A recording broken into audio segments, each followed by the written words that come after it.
The Building Bridges Initiative Task Force report is out, and the first recipients are the President and the ODM party leader Raila Odinga, who were handed over the much-awaited report in the county of Kisii yesterday on Wednesday.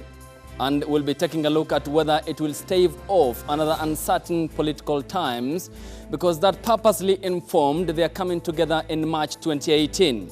So we take a look at the highlight of what the report entails here, and coming up on your screens, the executive is set to be expanded and will have the President, the Deputy President, the Office of the Prime Minister, 2 deputies, cabinet ministers who will be from among members of Parliament, an outlook more or less like the Grand Coalition government.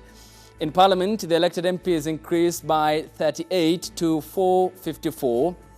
Some 70 members of the National Assembly will be picked from the political party lists based on the performance in the election. On the judiciary, the report proposes creation of the Office of the Judiciary Ombudsman, nominated by the President, who will receive complaints against judges and the conduct inquiries. On the gender issue, political parties will be required to reserve at least 30% of all seats for women and youth. In addition, each county will elect a man and a woman to the Senate. On the young people in the country, 7-year tax holiday for young entrepreneurs to allow their businesses to take off. In this case, it means business incubation centers will be created or established across each ward in the 47 devolved units. That will be our subject line of discussion later on the broadcast. But the main question still remains, will this clear the country of ethnic strife and self-destruction, or will more or less be a placebo effect in terms of addressing the country's terminal ills? And here's what's coming up. Na wengine wanakubali kudanganywa ati watakuwa ma prime minister, ati jameni, ati serikali hiyo ya sijui wanaitwa nasi something, yeah? Hiyo serikali ati ikiingia kazi yake ya kwanza ni kutumia mabilioni ya mashilingi ati kwenda kubadilisha katiba ati ndio mtu apate kiti. Mnaweza kukubaliana na plan kama hiyo kweli? That is President Uhuru Kenyatta. Day 22, October 2020. I am Ayub Abdikadir Abdi. My sign language interpreter tonight is Joyce Wamwangi. Here's what's coming up in the next 30 minutes. 40920 is the short SMS code, the hashtag on Twitter, News Compass. Later, I will be talking to the chairperson of the Chama cha Mashinani of Isaac Ruto. We'll be talking to Professor Gitile, former Commissioner, NCIC, Emmanuel Wangwe, the Member of Parliament, Navaholo constituency, and nominated Senator Sylvia Kasanga. Now, a week after the Ministry of Education opened up learning institutions across the country, there are teachers who have contracted the virus. This is according to Chief Administrative Secretary Dr. Mercy Mwangangi, who says and further maintained that the ministry has already deployed doctors across the Ministry of Education to curb further infections in schools across the country. It comes even as the country recorded the highest number of the pandemic, with 1,068 cases recorded today, bringing the total caseload in the country to 47,212. Our reporter Abdikadir Hashim has more. 10 days into the reopening of schools across the country is a move that could possibly lead to a second wave of the COVID-19 infections, with the current positivity rate now standing at 14%. We can tell you that yes, there are cases of teachers being positive, and who knows, we may find that some of those students may be positive. But again, not a cause for concern. Remember, the effects of being out of school need to be balanced with the effects of being in school. And so this is an evolving situation. Let the teams on the ground come back to us with data by the end of this week, and then we'll be able to relate to you. The Ministry of Health later this week will release the figures of teachers who have fallen ill to the virus. The ministry further hinting that other students might have to wait a little bit longer to report to school due to the surge in cases of COVID-19. Already, there are various schools that have been closed down due to the surge in numbers. An example is Tononoka Primary and Star of the Sea High School in Mombasa County. What we are doing right now is that we are partnering with the Ministry of Education. We actually have a team of doctors who we've sent to the Ministry of Education, and they're sitting together to be able to look at, one, the affected schools to determine what the extent of that is, and what measures can be put in place to ensure, that the situation is under control. This comes even as the country recorded its highest caseload with 1,068 testing positive. This brings the country's total tally to 47,212. That we have about 11,000 isolation beds across the country. We have about 493 ICU beds across the country. 12 more patients have succumbed to COVID-19, raising Kenya's death toll to 870. We are aware that different hospitals are now deploying strategies to ensure that they decongest their hospitals, because like we've always said, the worst thing that can happen in COVID-19 is to have hospitals that are strained. And so really what we are doing right now is just precautionary measures to ensure that should these numbers continue escalating, that we'll be able to take care of the situation. Right now, everything is okay. There is no cause for alarm. We are aware, we've talked to the different hospitals. They're simply decongesting, just in readiness in case there should be need for those extra beds. Asante. Meanwhile, these were the scenes in Kisumu County, where a large crowd congregated with no regard for social distancing or wearing of masks. The congregation was led by none other than President Uhuru Kenyatta. This is despite the Cabinet Secretary of Health, Mutahi Kagwe, warning politicians of holding such kinds of meetings. Where the government would have to tell the leaders what to do. The leaders are the ones who should actually be telling us that because of this disease, because we can see a second wave is beginning, please stop all gatherings. Abdikadir, Ebru TV. Now, young people in the country have said they are supporting the recommendations as contained in the Building Bridges initiative, despite the mixed reactions among Kenyans. The section of youth have welcomed the tax holiday the BBI recommended, noting that it will promote innovation among the young people in the country. With the current high unemployment gap, it comes amid 1.7 million job losses necessitated by the coronavirus pandemic. Jeff Khaimba with more. The ground is now set as the protagonists, and the antagonists await to officially put on their jersey in campaigning for or against the BBI report. Already the train led by President Uhuru Kenyatta and the opposition chief Raila Odinga has kicked off with an intent of popularizing the initiative. But as the leaders mobilize the public in supporting the second document, some Kenyans have divergent views, with some facing off in public. Saa hii ni bahati baya sana kuwa na Rais Uhuru Kenyatta na kuwa na Raila Odinga. Wewe,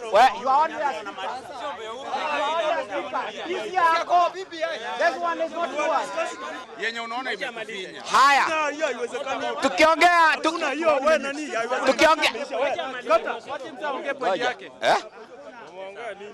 At the Jivanji Gardens in Nairobi, allies of President Uhuru Kenyatta and Raila Odinga clashed with those of the Deputy President William Ruto over the document yet to be unveiled to the public come Monday.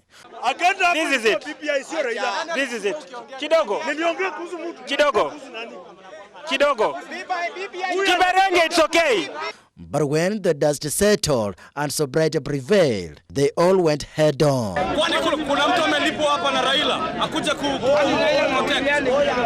Ukiangalia mambo ya county, zile pesa zinaambiwa mambo ya county. That is something that can be done by Senate. It is not fair that number 1 anakuwa na 7 million votes presidential, number 2 anakuwa na 6 million. Alafu ati huyu number 2 anaenda nyumbani bila chochote. Hata MCA anamshinda. This is the best document that has ever come from near history, because we were languishing a lot. Wale leo wanapiga mayowe na kuikataa ni wale tulikuwa nao 2005 wakipiga mayowe kukataa. I don't see like it's going to solve the problem of this nation. So hiyo ni kumaanisha hii BBI ni kitu iliplaniwa na ikaandikwa na story ikaisha, hii ingine ilikuwa sinema. Hata kama wanasema tutakuwa na 7 years break, tax relief, tutakuwa tunalipa tax. Tunahitaji capital. There was that clarity that what a woman can do, a man can do. There is no need, and that's a waste of money that we elect 2 senators. Second question on the tax holiday. If you start a business at the age of 30, the 7 years Are they going to last until you are 37, yet youth ends at 35? Because we are used to being treated with ridicule in this country.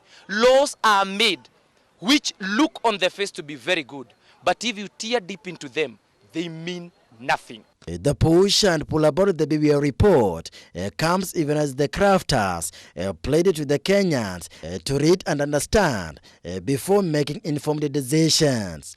Allies of the two leaders, Kenyatta and Odinga, led by the National Assembly Majority Leader, Amos Kimunya, requested DP Ruto to join the movement. Some of us have already read the reports. We believe it has captured the aspirations we expect in regard to the national ethos. More counties are going to get more monies. We have a lot of gains as women. The issue that we are fighting for, the opposite gender rule, has come out very clearly. Constitutional lawyer Dan Okach, besides poking holes on the document, says it's the best cure to end the perennial chaos in each and every election period. I think if I was in the shoes of the Deputy President, William Ruto, the first thing I will do is to encourage everyone to read this particular policy candidly. Until now, DP Ruto has remained silent on which route to go, even as the Kenyans await for the D-Day on Monday at the Bomas of Kenya for the official launch of the report. Ruto has been opposing the expansion of the executive through the BBI report, which includes the president, a deputy president, a prime minister, and two deputy prime ministers. To the contrary, it cannot create chaos. The fact that the president is the one that is voted, and we've seen this during the Moi regime, Kibaki regime, we've seen it during the Kenyatta, the first president's regime. It has always brought a semblance of respect to the presidency itself. The ball is now in court for the Kenyans, who shall read the document and digest before voting either yes or no for the document, should it be subjected to a referendum through the popular initiative. Reporting for Ebru TV, I'm Jeff Khaemba. Kwa nini napigia hii document debe? Na naipigia debe sana. Elsewhere, 8 people arrested on Monday by detectives for allegedly planning to disrupt the Mashujaa Day celebrations at the Kisii Stadium in Kisii County have been unconditionally released. The court said that after freeing on bond, that the chief magistrate ruled that the suspects should have been arraigned in court when investigations were complete. Zamzam Mohammed reports. The suspects include a former Kisii town mayor, Samuel Kenani, and Bobaracho member of County Assembly, Ibrahim Ongubo. Others being Stephen Unsare, James Makanda, Isaac Obare, Samuel Momanyi, Barnabas Moki, and Paul Orenge.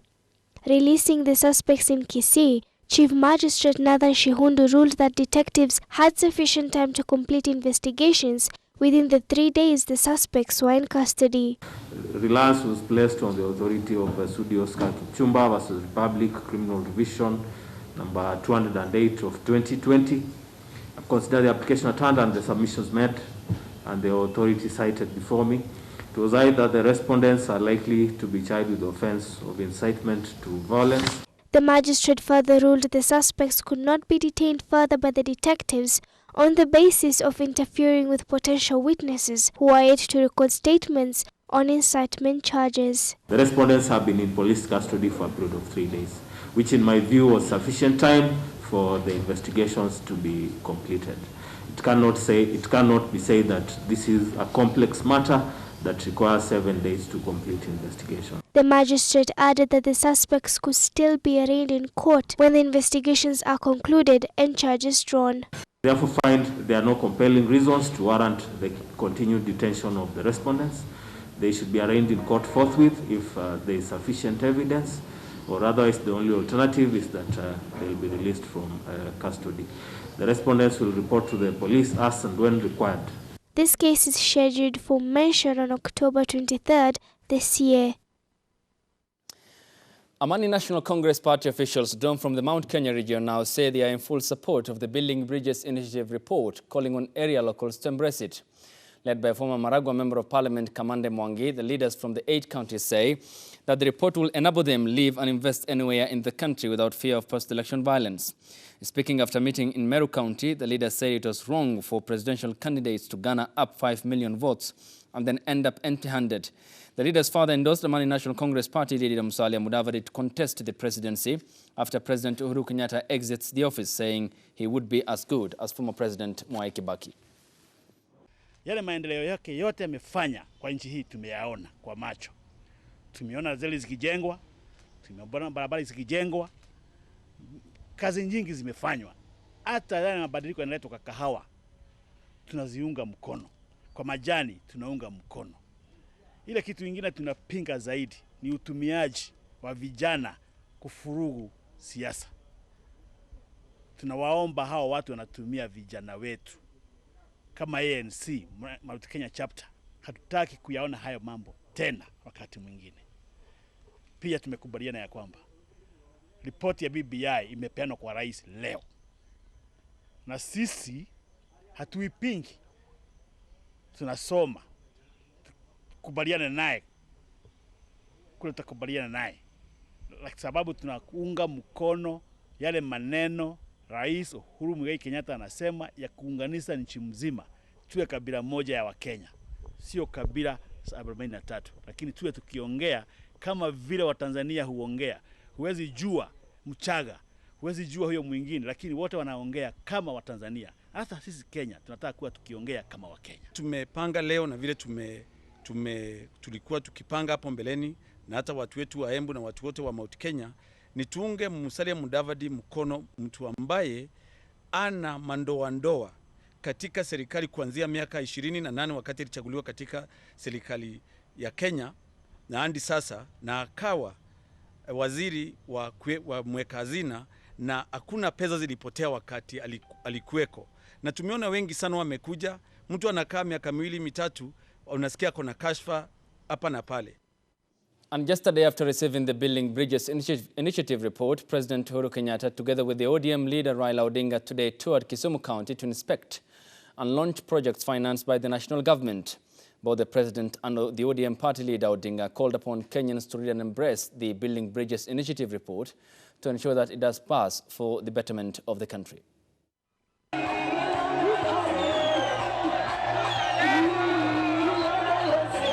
While on his tour in Kisumu County to inspect several projects financed by the national government, President Uhuru Kenyatta with the ODM leader Raila Odinga have called upon Kenyans to read the BBI report and ensure they pass it for the benefit of the country. Mulijionea tukizindua BBI, yangu ni kuwauliza wenzangu, tafadhali muisome na tafadhali muiunge mkono, tuunganishe Kenya. Mutaiunga mkono? Mutaiunga mkono? Sasa hatutaki tena ipoe tena. Sasa tunakwenda moja kwa moja mpaka kwa referendum. Tunataka kuwa na ushindi mkubwa zaidi. Tunataka 80% ya Wakenya waseme ndio. Uhuru said the BBI does not benefit any individual, but it cuts across to all Kenyans, calling on leaders to support it. Kisema ya kwamba tunataka kuunda serikali, na serikali ikiundwa, tunataka jamii zote za Kenya zijisikie ziko ndani ya serikali na serikali iwe hapo. Kuna shida? Na waomba viongozi wote wa Kenya, njooni tukae kama watu wazima, tutendee wananchi wetu haki. Tunataka kubadilisha maisha ya watu wetu, kuanzia watoto mpaka watu wazima wote. Tunataka kumaliza ubaguzi wa kikabila. He further added that the report will be able to address political violence experienced in the country during every electioneering period. Hatuwezi wenzangu kupata wawekezaji hapa nchi yetu wakiwa kila miaka 5 wanaogopa ya kwamba kutakuwa furugu katika nchi ya Kenya. Hatuwezi kuattract investment katika nchi yetu ambaye inaweza kupatia nyinyi vijana kazi. Kama mwekezaji mwenyewe anaogopa kuja Kenya kwa sababu anasema kutakuwa na furugu. At the same time, leaders drawn from the Senate and Parliament have vowed to support it and ensure it's fully adopted. Sehemu ile inahitaji bunge kupitisha, tutapitisha haraka iwezekanavyo ili nchi hii iweze kwenda mbele kwa ile barabara ambayo wananchi wanataka. Tunataka hii BBI kila mtu ajue ya kwamba ni maisha yetu ya huko mbele ambayo itatusaidia. Umechunga sana wamama pia pale ndani ya BBI na tunashukuru sana na tunasema asante na Kenya iende mbele na BBI.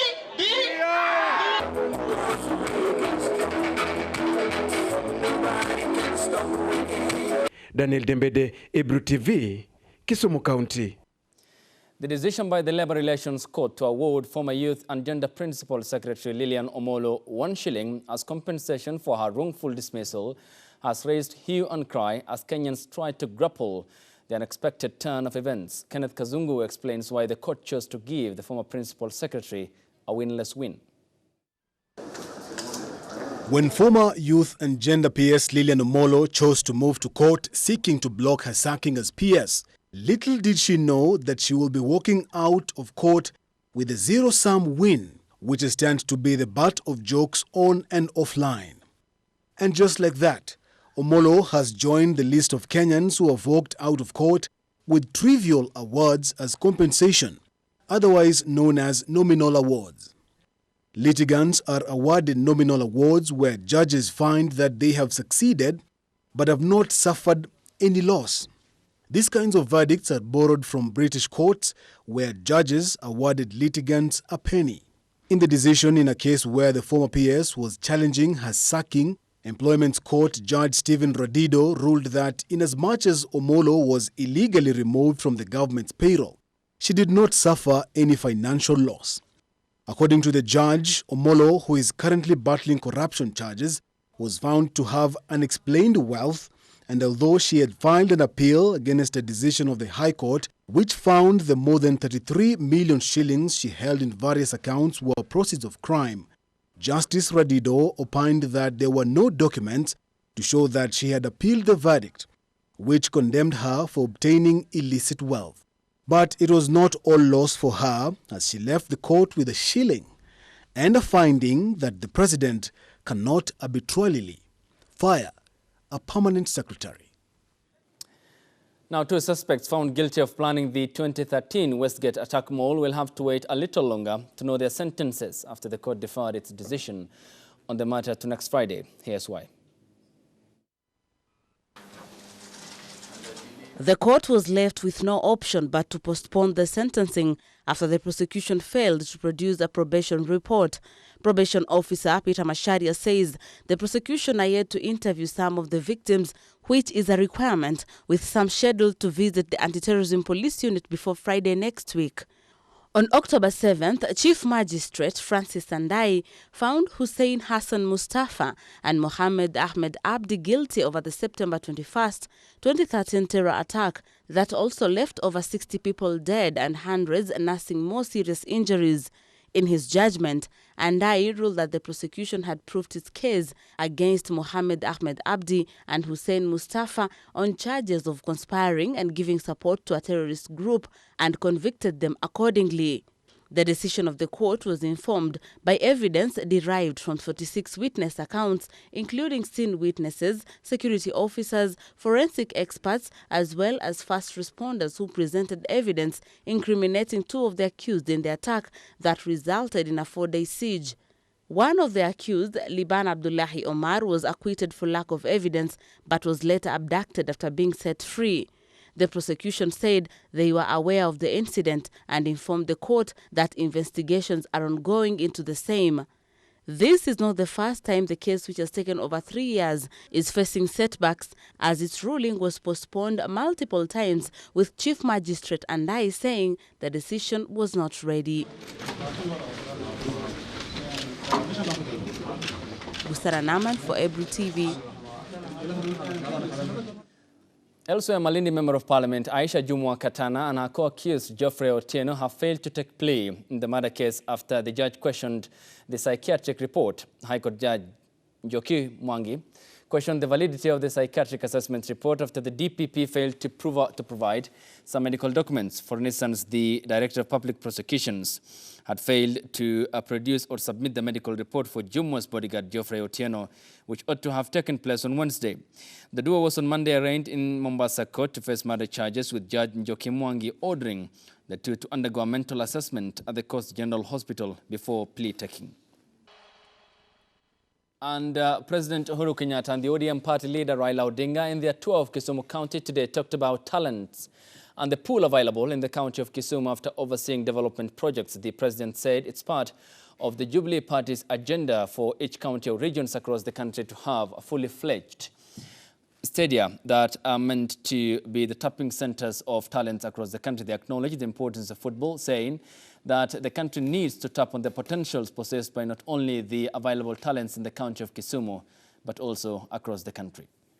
This international stadium is coming at a time the county government of Kisumu is working on a blueprint to restore the lost glory of the biggest producer of sports personalities in Kenya.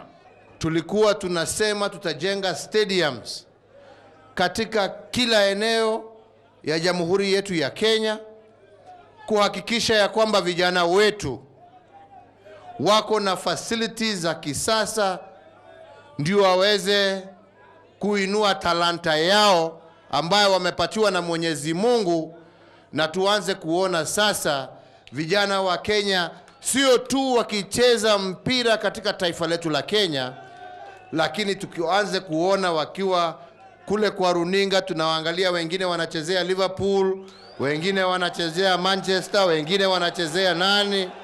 Kwa hapa kuna talents ambayo ikiwa promoted properly inaweza kucheza mpaka Kenya iende mpaka kwa World Cup. Tukipromote hapa ndani hapa tuko na Ronaldo, tuko na Messi,